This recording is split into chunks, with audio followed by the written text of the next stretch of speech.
ഈ വാർത്ത എല്ലാവരും കണ്ടിട്ടുണ്ടാവും. നമ്മളിൽ എല്ലാവരും അറിയപ്പെടുന്ന ഒരു കോർപ്പറേറ്റ് വ്യവസായിയാണ് അദ്ദേഹം. റിയൽ എസ്റ്റേറ്റ് ഒരുപാട് സംരംഭങ്ങളും കാര്യങ്ങളുള്ള CJ റോയ് സർ.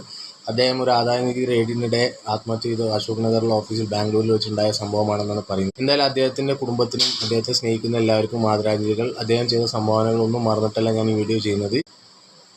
ഞാൻ വായിച്ച മാധ്യമത്തിൽ എന്തോ ഒരു രേഖ സബ്മിറ്റ് ചെയ്യാൻ ആവശ്യപ്പെട്ടു. ആദായനികുതിയിലെ ഉദ്യോഗസ്ഥർ അവിടെ റെയ്ഡിന് വന്നപ്പോൾ അത് സബ്മിറ്റ് ചെയ്യാൻ കഴിഞ്ഞില്ല. പിന്നെ അദ്ദേഹം അവിടെ ഓഫീസിൽ ഇരുന്നുകൊണ്ട് വെടിയുതിർക്കുകയായിരുന്നു. സ്വയം ലൈസൻസുള്ള തോക്കുണ്ട്, ആ തോക്കുകൊണ്ട് വെടിയുതിർക്കുകയായിരുന്നു. അപ്പോൾ അതുപോലെ മാധ്യമ സിൻഡിക്കേറ്റ് ഉണ്ടല്ലോ, ചില മാധ്യമങ്ങൾ ഇതിനെ വളരെയധികം ഒരു കുത്തിത്തിരിപ്പിൻ്റെ മുനയോടെയോ അല്ലെങ്കിൽ ഒരു വേറൊരു ഭാഷ വെച്ച് സംസാരിക്കാൻ ശ്രമിക്കുന്നു, അല്ലെങ്കിൽ റിപ്പോർട്ട് ചെയ്യാൻ ശ്രമിക്കുന്നുണ്ട്.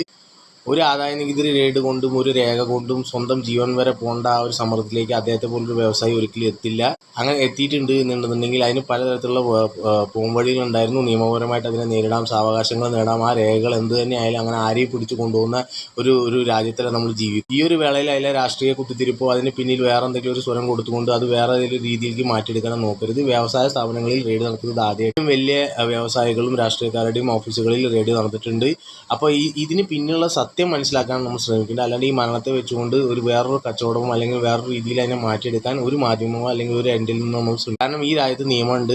ഈ സംഭവങ്ങൾക്കൊക്കെ നിയമങ്ങളാണ്. രേഖ ഉണ്ടോ ഇല്ലയോ എന്നുള്ളത്, രേഖ ഇല്ല എന്നുണ്ടെങ്കിലും ഉണ്ട് എന്നുണ്ടെങ്കിലും അതൊക്കെ തെളിയിക്കാനും പോരാടാനും ഉള്ള വ്യവസ്ഥ ഉള്ള നാടാണിത്. അപ്പം അങ്ങനെ ഒരു തീരുമാനത്തിലേക്ക് അദ്ദേഹത്തെ വഴിതെളിച്ച സംഭവം എന്താണ് എന്നുള്ളതാണ് ഇനി വരും ദിവസങ്ങൾ നമ്മൾ അറിയേണ്ടത്. മുമ്പേ നമ്മൾ ഊഹാപോഹങ്ങളും നിഗമനങ്ങളിലേക്കും എത്തരുത് എന്നുള്ളതാണ് എനിക്ക് ദയവീത് പറയാനുള്ളത്. എല്ലാവരും ഇതിന് വാങ്ങി കൊടുക്കില്ല എന്നല്ല, പക്ഷേ ജീവൻ കൊടുക്കാൻ മാത്രമുള്ള എന്താണ് ആ രേഖ അല്ലെങ്കിൽ എന്താണ് ആ സംഭവം എന്നറിയാതെ നമ്മൾ ഇവിടെ ഇരുന്ന് ഊഹാപോഹങ്ങൾ പടച്ചു വിടുന്നതിൽ അർത്ഥമില്ല. ആ മരണത്തെ നമ്മൾ ബഹുമാനിക്കണമെന്ന് പറഞ്ഞുകൊണ്ട് നിർത്തുന്നു. നന്ദി, നമസ്കാരം.